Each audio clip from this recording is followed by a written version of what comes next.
بسم اللہ الرحمن الرحیم۔ محترم ناظرین، السلام علیکم۔ ایک یہودی کو رسول خدا صلی اللہ علیہ وآلہ وسلم سے چند دینار قرض واپس لینا تھا۔ ایک دن آپ راستے میں جا رہے تھے کہ وہ یہودی آپ کے پاس آیا اور اس نے کہا، جب تک آپ میرا قرض ادا نہیں کریں گے اس وقت تک میں آپ کو یہاں سے نہیں جانے دوں گا۔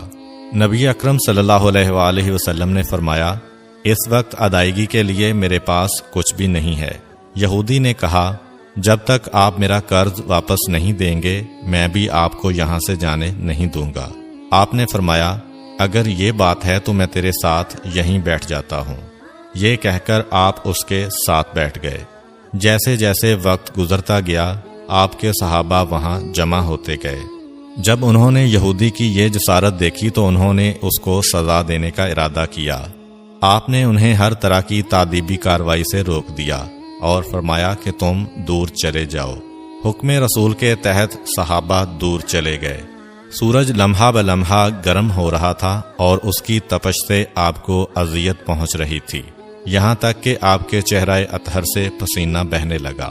اس کے باوجود آپ نے کسی طرح کے غصہ کا اظہار نہ کیا اور کوئی سخت جملہ نہ کہا۔ آپ سارا دن وہیں بیٹھے رہے اور ظہر، عصر اور مغرب و عشاء کی نمازیں وہیں پڑھیں۔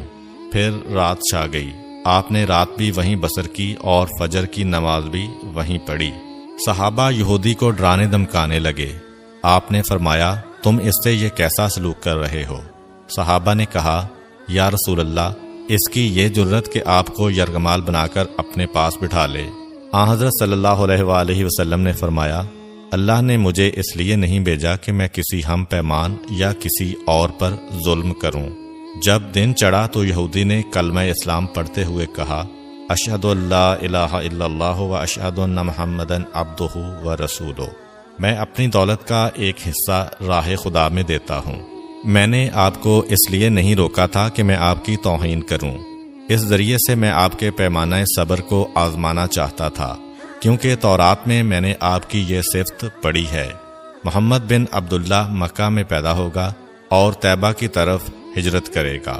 وہ تندخو اور سخت مزاج اور بیہودہ گوئی کرنے والا نہ ہوگا اور کوئی جھوٹی بات زبان سے نہیں کہے گا۔ اس طرح سے میں نے آپ کو یہاں رکھ کر اس بات کی تصدیق کی ہے کہ تورات نے بالکل سچ کہا تھا۔ رسول اکرم صلی اللہ علیہ وآلہ وسلم مبعوث برسالت ہونے کے 3 سال بعد تک خفیہ طور پر دعوت اسلام دیتے رہے۔ اس کے بعد اللہ تعالیٰ نے آپ کو حکم دیا کہ آپ کھل کر اللہ کا پیغام پہنچائیں اور لوگوں کو خدا کی طرف دعوت دیں۔ ایام حج شروع ہوئے تو پورے جزیرۃ العرب سے لوگ مکہ کی طرف آنا شروع ہوئے۔ نبی اکرم صلی اللہ علیہ وآلہ وسلم کوہ صفا پر چڑھے اور آپ نے بلند آواز سے فرمایا، لوگو، میں اللہ کا رسول ہوں، تم اللہ رب العالمین پر ایمان لے آؤ۔ لوگ آپ کی طرف متوجہ ہوئے اور انہوں نے تعجب سے یہ اعلان سنا اور سب کی خواہش ہوئی کہ وہ اعلان کرنے والے کو دیکھیں۔ پھر آپ صفا سے اتر کر مروہ آئے اور وہاں پر بھی آپ نے 3 بار یہی اعلان کیا۔ جب ابو جہل نے آن حضرت صلی اللہ علیہ وآلہ وسلم کا یہ اعلان سنا تو اسے سخت غصہ آیا۔ اس نے زمین سے ایک پتھر اٹھا کر آپ کی پیشانی پر مارا، جس سے آپ کی پیشانی زخمی ہو گئی، خون بہنے لگا اور آپ کا پورا چہرہ لہو لہان ہو گیا۔ اس کے بعد تمام مشرکین آپ کو پتھر مارنے لگے۔ نبی اکرم صلی اللہ علیہ وآلہ وسلم مجبور ہو کر کوہ ابو قبیس پر چڑھ گئے اور ایک چٹان کے پیچھے جا کر چھپ گئے۔ مشرکین نے بھی آپ کا تعاقب کیا لیکن آپ انہیں کہیں دکھائی نہ دیے۔ ناکام و نامراد ہو کر انہیں واپس آنا پڑا۔ اسی اثناء میں ایک شخص نے حضرت علی علیہ السلام کو اس واقعہ کی اطلاع دی اور کہا کہ میرا خیال یہ ہے کہ محمد مارے جا چکے ہیں، نعوذ باللہ۔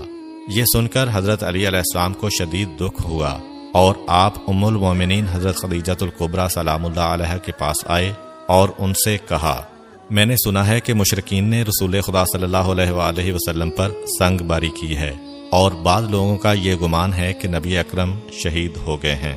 آپ روٹی پانی اٹھائیں اور میرے ساتھ انہیں تلاش کرنے کے لیے چلیں، ممکن ہے ہمیں ان کا کہیں نشان مل جائے۔ آپ وادی پر نظر رکھیں اور میں پہاڑ کے دامن میں آپ صلی اللہ علیہ وآلہ وسلم کو تلاش کرتا ہوں۔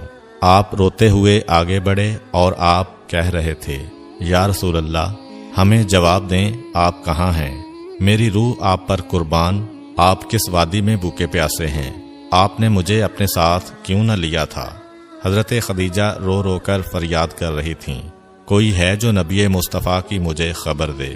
کیا کسی نے انہیں دیکھا ہے جو مجھے ان کے متعلق بتلائے؟ اس وقت جبریل امین علیہ السلام رسول خدا صلی اللہ علیہ وآلہ وسلم پر نازل ہوئے۔ ان کے پیچھے ملائکہ کی بہت سی صفیں تھیں۔ انہوں نے حضرت صلی اللہ علیہ وآلہ وسلم سے کہا، خداوند جبار نے ہمیں آپ کے فرمان کی تعمیل کے لیے بھیجا ہے۔ اگر آپ چاہیں تو ہم اس قوم کو تباہ کر دیں گے اور ان کا دنیا میں کہیں نام و نشان تک دکھائی نہ دے گا۔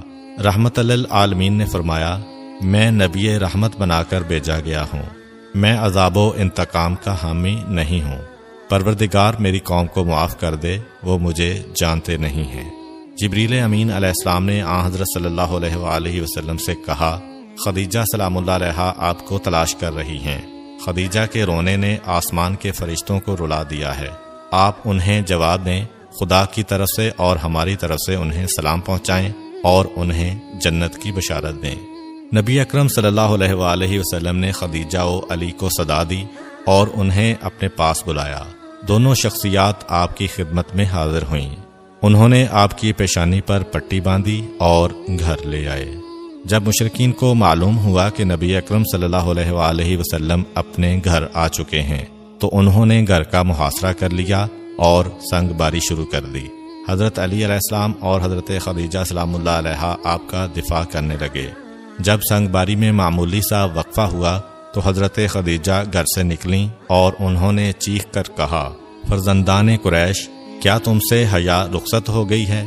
تم اپنے قبیلہ کی معزز اور محترم خاتون کے گھر پر سنگ باری کرنے لگے ہو۔ اگر تمہیں خدا کا خوف نہیں ہے تو دوسرے لوگوں کو اپنے اوپر ہنسنے کا موقع